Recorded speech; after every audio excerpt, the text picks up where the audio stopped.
Hi, I'm Mark, the CEO of Saku Biosciences. I am a serial entrepreneur who's actually built 2 seven-figure e-commerce companies.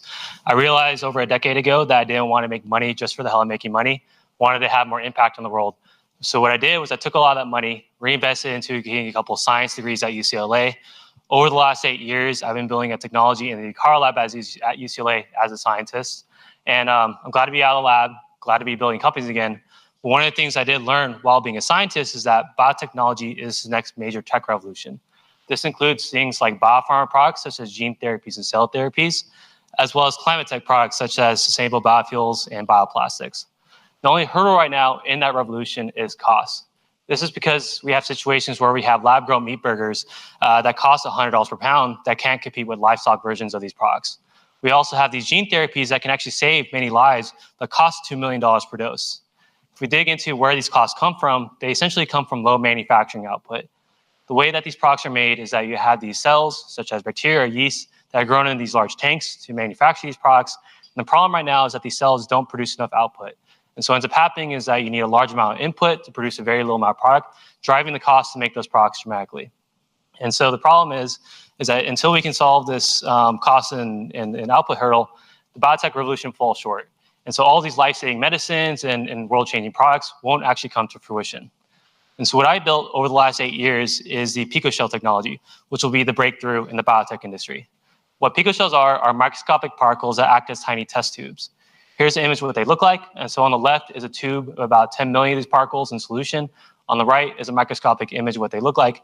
And what these are hollow microspheres that you can place individual cells inside and then allow those cells to grow and produce a particular commercial product. So here on the left, you have a little microalgae swimming around one of these picoshells.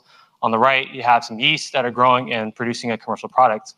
And the way that this will be used to increase manufacturing output is that you place individual cells into these picoshells, allow those cells to grow and produce the product that you want to look at, isolate the top 1 in a million producers, release those cells from the picoshells, and then scale them up in those manufacturing systems.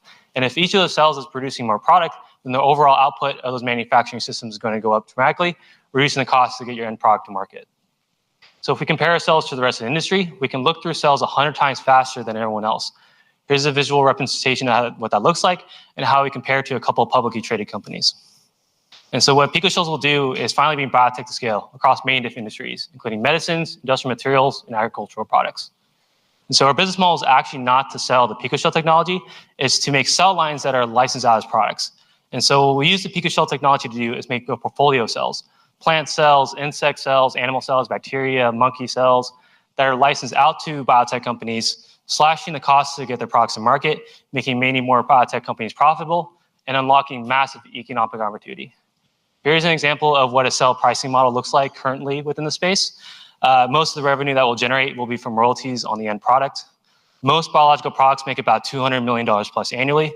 And so if we can get a 2% royalty on that, that's $4 million plus of passive income per product per year. This will give us multi-billion-dollar TAMs across many different markets throughout the biotech industry. We already have a wonderful amount of traction. And so in the past, we've worked with institutions like NASA. We currently have an overwhelming number of customers and government partners. And we've already generated interest from some of the biggest players within the biotech industry. We also have a wonderful team that has a mixture of business and technical expertise that's actually well designed to execute on its vision. Thank you.